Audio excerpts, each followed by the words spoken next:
Ultimately જે criteria છે એ અમારી ચૂંટણી સમિતિ એક કલેક્ટિવ ડિસ્કશન, અને આ ચૂંટણી સમિતિ જેમાં માનનીય મુખ્યમંત્રીશ્રી, ઉપમુખ્યમંત્રીશ્રી, જગદીશભાઈ અને અન્ય અમારા પદાધિકારીઓ હોય છે, એ દર વખતે એ ચૂંટણી સમિતિ નિશ્ચિત કરતી હોય છે.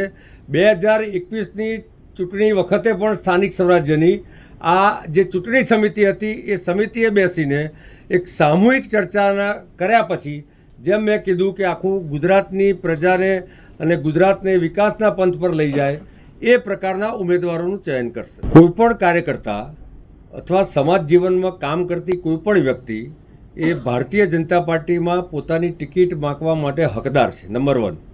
નંબર 2, આપે જે ગઈ વખતની વાત કરી, હું ગઈ વખતે નિરીક્ષક પણ હતો અને આખી સમગ્ર પ્રક્રિયામાં જોડાયેલો હતો, એટલે આપને ખાતરીપૂર્વક કહું છું કે ગઈ વખતે પણ જે ક્રાઇટેરિયા બન્યો હતો એ ચૂંટણી સમિતિ, એ વખતે અમે પાર્લામેન્ટરી બોર્ડ આપણે સૌ કહેતા હતા, તો એ પાર્લામેન્ટરી બોર્ડની પહેલી મિટિંગના દિવસે સવારે બધા પાર્લામેન્ટરી બોર્ડના સભ્યોએ ડિસ્કશન કરીને, સામૂહિક ચર્ચા કરીને એક નિર્ણય લીધો. એ નિર્ણયની જાહેરાત આદરણીય તત્કાલીન પ્રદેશ પ્રમુખ CR પાટીલ સાહેબે બહાર આવીને કરી હતી. હું એ વખતે જ્યાં આવીને એમણે કરી હતી એ જગ્યાએ જ બેઠો હતો. બહારથી આવ્યા છે ને ગુજરાતમાં પણ આ જ રીતના ગુનાઓ આચરી રહ્યા છે. જ્યારે ખાસ કરીને રાઇટિંગના ગુના કરે છે, મારામારીના ગુના કરે છે, અને સાથે સાથે પ્રોહિબિશન દારૂના ગુનાઓમાં પકડાય છે. ચાહે ઈશા અરોરા, દીપકભાઈ રાજ, અભિષેક રાજપૂત, આ બધા જ કાર્યકર્તા જે આમ આદમી પાર્ટીના બહારથી આવ્યા છે, આવા જાતના ગુનાઓ કર્યા છે.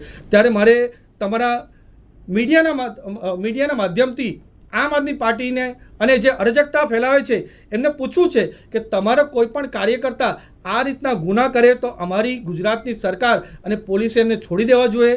શું અરાજકતાવાદી પાર્ટીને કોઈ પણ કાયદા કાનૂન લાગતા નથી? આ અમારી ગુજરાત છે અને ગુજરાતમાં 30 વર્ષથી ભારતીય જનતા પાર્ટીની સરકાર, સશક્ત સરકાર, એકદમ વિકાસનું કામ કરે છે અને શાંતિ પૂરા ગુજરાતમાં બની રહી છે.